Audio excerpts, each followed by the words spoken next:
Hi everyone, welcome to the biology concept. आज के इस सेशन में हम 40 एमसीक्यूज़ करेंगे, साथ ही साथ उसके आंसर्स एंड एक्सप्लेनेशन को भी देखेंगे। और ये एमसीक्यूज़ जो है वो हमारे chapter neural control and coordination से लिया गया है और इसका टॉपिक है सेंट्रल नर्वस सिस्टम, यानी कि हमारा ब्रेन। ठीक है, सो हम ब्रेन से रिलेटेड सारे एमसीक्यूज़ यहाँ पे देखेंगे। सो क्वेश्चन नंबर 1 देखने से पहले हम यहाँ पे आपको एक एनसीईआरटी का फिगर दिखा रहे हैं। ठीक है, ये आपका एनसीईआरटी में एक गिवन फिगर है जिसे आप देख सकते हो। यहाँ पे क्या देख रहा है कि क्या दिया हुआ है कि फोर ब्रेन जो है, फोर ब्रेन के अंदर हमारा क्या आ रहा है, सेरिब्रम आ रहा है, थैलमस आ रहा है एंड हाइपोथैलमस आ रहा है। Okay, cerebrum, thalamus and hypothalamus हमारा किसके अंडर आ रहा है, फोर ब्रेन के अंदर। ठीक है, देन आपका आया मिड ब्रेन। ठीक है, हिंड ब्रेन के अंदर क्या आ रहा है आपका, पॉन्स, सेरिबेलम एंड मेड्यूला। ठीक है, ये सब चीज़ें किस में आ रही हैं, आपकी हिंड ब्रेन में आ रही हैं। ओके, तो ये चीज़ें भी आपको लर्न होनी चाहिए कि हमारा ब्रेन जो है वो 3 पार्ट में डिवाइड है, fore brain, mid brain and hind brain में। ठीक है, fore brain further cerebrum, thalamus and hypothalamus में डिवाइडेड है। मिड ब्रेन सिर्फ मिड ब्रेन को कंटेन कर रहा है, उसका कोई डिवीजन नहीं है। एंड हिंड ब्रेन जो है वो पॉन्स, सेरिबेलम एंड मेड्यूला में डिवाइडेड है। ओके, यहाँ पे हम कॉर्पस कोलाजम को देख पा रहे हैं, कॉर्पस कोलाजम को देख पा रहे हैं, सेरिब्रल हेमिस्फेयर का फिगर देख रहे हैं एंड नीचे जो आपका फिगर दिया हुआ है सेरिब्रल एडिक्वेट। ठीक है, इन सब से रिलेटेड फर्दर हम एमसीक्यूज देखेंगे। सो क्वेश्चन नंबर 1 हमारा क्या कह रहा है, the brain act as a, तो ब्रेन जो है वो हमारा एक्ट करता है as a command and control system. Option B हमारा सही सही हो गया। ओके, ये टोटली एनसीईआरटी बेस्ड एमसीक्यूज है। आप चाहो तो एनसीईआरटी का ये वाला जो टॉपिक है इसको उठा के देखो, उसमें ये चीज़ गिवन है। ठीक है, सो क्वेश्चन नंबर 2 हमारा क्या है, which of the following is controlled by the brain. तो ब्रेन हमारी किन एक्टिविटीज़ को कंट्रोल करता है। ऑप्शंस हमारे क्या दिए हुए हैं, voluntary movements, thermoregulation, hunger and thirst, all of the above. तो हमारा करेक्ट आंसर होगा जो होगा वो होगा ऑप्शन डी। हमारा जो ब्रेन है वो वॉलेंट्री मूवमेंट, थर्मो रेगुलेशन यानी हमारे बॉडी को टेम्परेचर को कंट्रोल करना, हमारी भूख, हमारी प्यास, हमारे वॉलेंट्री मूवमेंट्स, इन सभी चीज़ों को ब्रेन जो है वो कंट्रोल करता है। Question number 3, circadian rhythms refers to. तो सिरसेडियम रिदम जो होती है वो हमारे बॉडी की 24 आवर्स की बायोलॉजिकल क्लॉक होती है, जो कि हमारी डे और नाइट पर डिपेंडेंट होती है। ओके, तो हमारा करेक्ट आंसर क्या हुआ, बी हो गया ऑप्शन। क्वेश्चन नंबर 4 हमारा, processing of vision, hearing, speech and memory occurs in. तो ये भी सारी चीज़ें हमारी किस में होती हैं, ब्रेन में होती है हमारी। तो ऑप्शन सी हमारा करेक्ट हुआ। Question number 5, human brain is protected externally by. And totally ये एनसीईआरटी लाइंस के एमसीक्यूज़ है। ठीक है, तो यहाँ बात क्या कर रहा है, एक्सटर्नली हमारे ब्रेन को कौन प्रोटेक्ट करता है, तो वो स्कल करता है। ठीक है, स्कल के अंदर हमारा ब्रेन प्रेजेंट होता है। ओके, ब्रेन प्रेजेंट होता है। Question number 6, the covering around the brain is collectively called. और ब्रेन की जो कवरिंग होती है वो क्या कहलाती है, मेनिंग्स। ओके, ऑप्शन बी हमारा करेक्ट हुआ। स्कल के बाद जो है कवर करता है कौन, मेनिंग्स, हमारे ब्रेन को। ओके, ये जो पोर्शन हुआ हमारा क्या हुआ, मेनिंग्स हुआ, ये क्या हुआ, स्कल हुआ। Okay, question number 7, the outermost cranial meninges. ठीक है, तो आउटर मोस्ट जो होती है हमारी ड्यूरामेटर होती है। डैप से आप याद रखो, ड्यूरामेटर देन आर्केनोइड देन पायामीटर आता है। ठीक है, ये आपका आउटर हो गया, ये आपका मिडल में हो गया और ये आपका इनर हो गया। ठीक है, यानी सबसे पास में, ब्रेन के पास सबसे पास की जो कवरिंग होगी वो होगी आपकी पायामीटर की। ठीक है, और स्कल से टच जो होगी वो होगी आपकी क्या, ड्यूरामीटर की, और मिड में आता है आपका आर्केनोइड।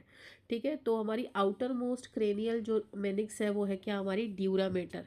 ऑप्शन हमारा सी करेक्ट हुआ। Okay, question number 8, the middle meningeal layer is. मैंने आपको पीछे बताया, तो मिडिल वाली क्या है, आर्केनोइड है। डैप से आप याद रखो, DAP।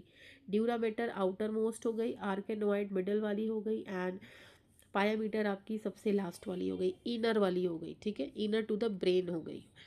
Question number 9, the meninx in contact with brain tissue. ठीक है, यहाँ पे इनरली ना पूछ करके घुमा करके क्या पूछ दिया है, ब्रेन टिश्यूज़ के टच में कौन सी मेनिक्स रहती है, तो आपकी पायामीटर रहती है आपकी ब्रेन से टच, ब्रेन की टिश्यू से कांटेक्ट में। ओके, क्वेश्चन नंबर 10 हमारा क्या कह रहा है, ब्रेन इज डिवाइडेड इनटू।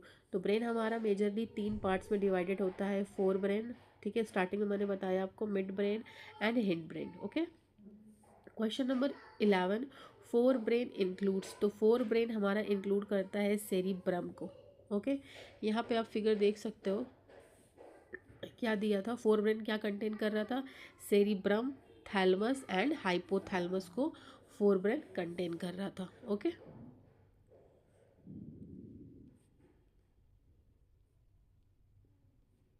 ठीक है, तो यहाँ पे क्या हुआ आपका cerebrum. Question number 12, which structure is not a part of fore brain. तो फोर ब्रेन का पार्ट जो है आपका सेरिबेलम जो है वो फोर ब्रेन का पार्ट नहीं है, तो हमारा ऑप्शन डी करेक्ट हो गया। बाकी thalamus, hypothalamus and cerebrum, cerebrum ये तीनों क्या हमारा फोर ब्रेन का पार्ट हो गया। Okay, question number 13, the major part of human brain is.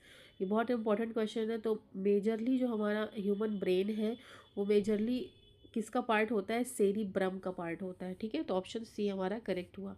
Question number 14, cerebrum is divided longitudinally into.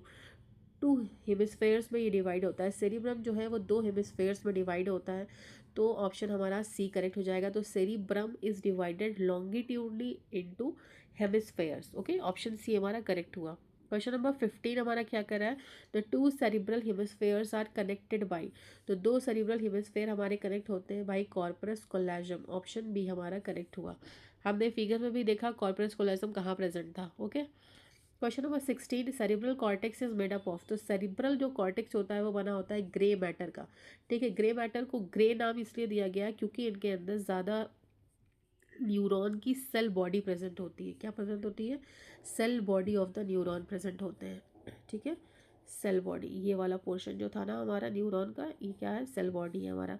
तो ग्रे मैटर में ज़्यादातर पोर्शन जो है होता है वो न्यूरॉन का सेल बॉडी होता है, इसलिए ये ग्रे कलर का दिखता है। तो सेरिब्रल कॉर्टेक्स किसका किसका मेनली बना होता है, ग्रे मैटर का बना होता है, ऑप्शन बी हमारा करेक्ट हुआ।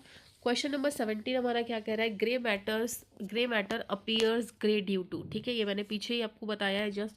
तो presence of neuron cell body की वजह से ये ग्रे दिखते हैं। ओके, सेल बॉडी हमारा न्यूरॉन का कौन सा पोर्शन था, ये आपकी रही पूरी न्यूरॉन। ओके, ये आपकी रही पूरी न्यूरॉन। ठीक है, ठीक है, तो ये वाला जो पोर्शन था वो आपका क्या था, सेल बॉडी था। ओके, और ये वाला पोर्शन क्या है आपका, एक्सॉन है। ओके, इसमें क्या होता है, माइलिनेटेड शीट की कवरिंग होती है। ओके, जिसकी वजह से नर्व इम्पल्स का ट्रांसमिशन फास्ट होता है माइलिनेटेड शीथ की वजह से। ओके, क्वेश्चन नंबर 18 हमारा क्या कह रहा है, association areas are involved in. तो एसोसिएशन एरियाज जो होते हैं वो कॉम्प्लेक्स फंक्शंस में इन्वॉल्व होते हैं, जैसे कि किसी चीज़ को याद करना और कम्युनिकेट करना, तो ऑप्शन सी हमारा करेक्ट हुआ। Question number 19, white matter of cerebrum mainly contains. तो ग्रे मैटर हमारा क्या कंटेन कर रहा था, सेल बॉडी को कर रहा था grey matter. Okay, grey matter and white matter जो होता है वो माइलिनेटेड नर्व फाइबर्स को कंटेन करता है, ऑप्शन सी हमारा करेक्ट हुआ।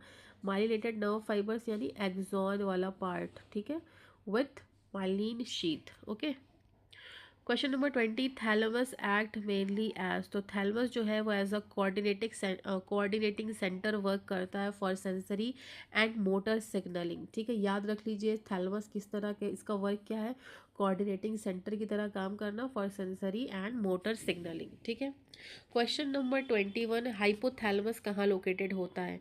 तो हाइपोथैलेमस जो है वो थैलेमस के बेस पर रिलेटेड होता है। ठीक है, हाइपोथैलेमस जो है वो थैलेमस के बेस पर रिलेटेड होता है, सिचुएटेड होता है। ये रहा आपका हाइपोथैलेमस, यहाँ आप देख सकते हैं। ठीक है,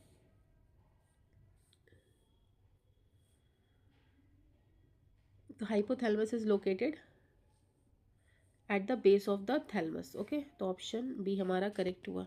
क्वेश्चन नंबर 22, हाइपोथैलेमस क्या कंट्रोल करता है। तो हाइपोथैलेमस जो है वो हमारे बॉडी टेम्परेचर को भी कंट्रोल करता है, हमारी भूख और प्यास को भी कंट्रोल करता है, और हार्मोनल सिक्रेशन को भी कंट्रोल करता है, तो ऑप्शन डी हमारा करेक्ट आंसर हुआ। क्वेश्चन नंबर 23 क्या कह रहा है, hormone secreted by hypothalamic neuro secretary cells are called. तो वो हार्मोन्स जो हाइपोथैलेमस से रिलीज होते हैं उन्हें हम कहते हैं हाइपोथैलेमिक हॉर्मोन्स। तो ऑप्शन सी हमारा करेक्ट हुआ। क्वेश्चन नंबर 24 हमारा क्या कह रहा है, limbic system includes.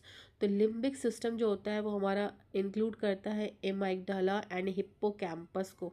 Option A हमारा, इसको लर्न कर लीजिए, ठीक है। लिम्बिक सिस्टम क्या इंक्लूड कर रहा है, amygdala and hippocampus. Question number 25, limbic system is associated with. तो लिम्बिक सिस्टम जो होता है वो हमारा इमोशनल रिएक्शन और मोटिवेशन से रिलेटेड होता है। तो ऑप्शन बी हमारा करेक्ट हुआ। Question number 26, mid brain is located between. तो मिड ब्रेन हम कहाँ देखे, कहाँ हमने देखा था, मिड ब्रेन का फिगर क्या था, मिड ब्रेन कहाँ लोकेटेड होता है हमारा, ये रहा आपका मिड ब्रेन, ओके, ये रहा आपका मिड ब्रेन, ठीक है, ये रहा आपका मिड ब्रेन। तो ये कहाँ लोकेटेड है, fore brain and hind brain के बीच में है ऐसे तो, बट यहाँ हमारा ऑप्शंस क्या दिया हुआ है वो देखते हैं हम।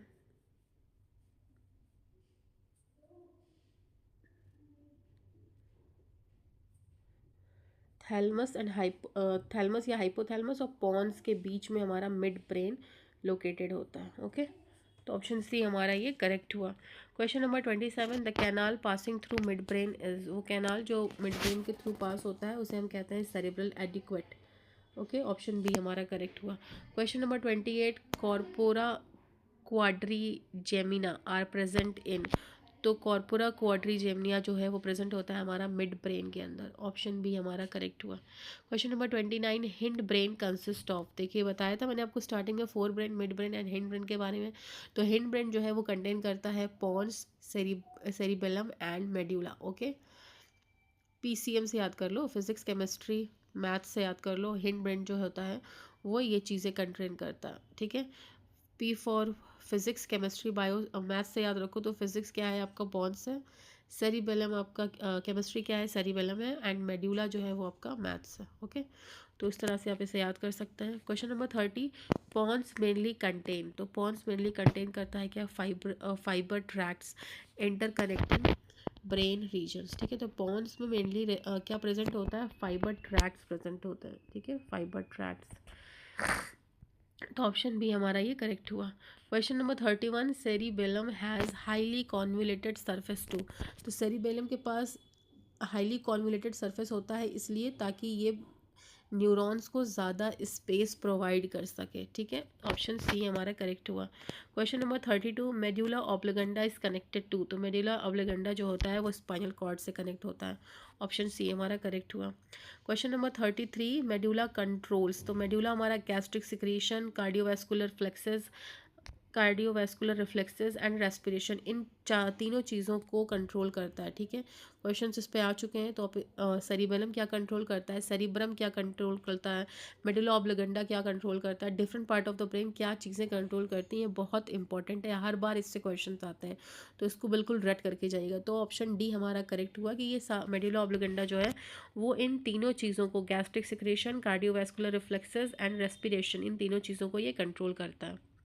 Question number 34, brain stem consist of. तो ब्रेन स्टेम कंसिस्ट होती है किसकी, mid brain, pons and medulla oblongata, ठीक है, मेड्यूला यानी। तो इन तीनों चीज़ों को ब्रेन स्टेम कंटेन करती है। तो ऑप्शन वन हमारा करेक्ट हो गया। Question number 35, brain stem mainly forms connection between. तो ब्रेन स्टेम जो है वो मेनली कनेक्शन फॉर्म करती है between brain and spinal cord. Option A. Question number 36, अब यहाँ से आपका असर्शन रीजन टाइप्स क्वेश्चन आ गए। तो असर्शन आपका क्या कह रहा है, grey matter appears grey due to neuron cell bodies, ठीक है, ये बात करेक्ट स्टेटमेंट है। रीज़न इसका क्या है कि white matter contains myelinated fibres. तो ये इसका रीज़न, वाइट मैटर कंटेन तो करती है माइलिनेटेड फाइबर, ये तो ट्रू स्टेटमेंट है, बट इसका रीज़न ये नहीं है, ठीक है, असर्शन का रीज़न ये नहीं है। तो करेक्ट आंसर हमारा क्या होगा, both true but R doesn't explain A. तो ऑप्शन बी हमारा करेक्ट हुआ, ठीक है। क्वेश्चन नंबर 37, असर्शन क्या है, hypothalamus regulates hunger and thirst. बिल्कुल सही बात है। यहाँ से हमें क्या एक चीज़ और पता चली कि हाइपोथैलेमस हमारा भूख और प्यास को कंट्रोल करता है, ये स्टेटमेंट बिल्कुल ट्रू है। रीज़न इसका क्या है, hypothalamus contains neuro secretary cells. तो yes, hypothalamus neuro secretary cells तो कंटेन करता है, बट असर्शन का ये स्टेटमेंट, ये रीज़न जो है वो करेक्ट एक्सप्लेनेशन नहीं है। तो हमारा करेक्ट आंसर क्या होगा, option B, true, both true but R not, R is not the correct explanation of A. Question number 38, assertion क्या कह रहा है, cerebellum has highly folded surface. Okay, हाँ होता है, to provide more surface area to the neurons. Reason इसका क्या है, folding provides additional space for neuron. तो ये भी सही है, तो हमारा ऑप्शन क्या हो जाएगा, ए करेक्ट हो जाएगा। क्वेश्चन नंबर 39, असर्शन हमारा क्या कह रहा है, thalamus is a major coordinating centre for sensory and motor signalling. Thalamus को क्या बोल रहा है, मेजर कोऑर्डिनेटिंग सेंटर है for sensory and motor signalling. ठीक है, रीज़न क्या है, क्योंकि ये प्रेजेंट है हिंड ब्रेन में। तो करेक्ट आंसर हमारा क्या है, ऑप्शन बी है। मतलब कि असर्शन तो हमारा ट्रू है कि थैलमस जो है अपने पास सेंसरी एंड मोटर सिग्नलिंग को कोऑर्डिनेट करने की कैपेसिटी रखता है, लेकिन इसका जो रीज़न दिया हुआ है वो गलत है। ओके, क्वेश्चन नंबर 40 क्या है, असर्शन दिया हुआ है आपका, कॉर्परस कोलेजम कनेक्ट सेरिब्रल हेमिस्फेयर। ठीक है, ये स्टेटमेंट तो ट्रू है। रीज़न इसका क्या है, it is the tract of nerve fibres. Yes, ये भी स्टेटमेंट ट्रू है और ये इसका करेक्ट एक्सप्लेनेशन भी है। तो हमारा करेक्ट आंसर क्या होगा, ऑप्शन ए होगा, that both statements are true and reason is the correct explanation of assertion. हमारा ए ऑप्शन करेक्ट हुआ। ओके, आई होप आपका आज का सेशन सही अच्छा समझ में आया होगा आपको। ये टोटली एनसीईआरटी बेस्ड एक्सप्लेनेशन थे, एनसीईआरटी लाइंस थी। तो आप मेरे इस वीडियो को लाइक ज़रूर करेंगे एंड बायोलॉजी कॉन्सेप्ट को सब्सक्राइब भी करेंगे। Thanks for watching.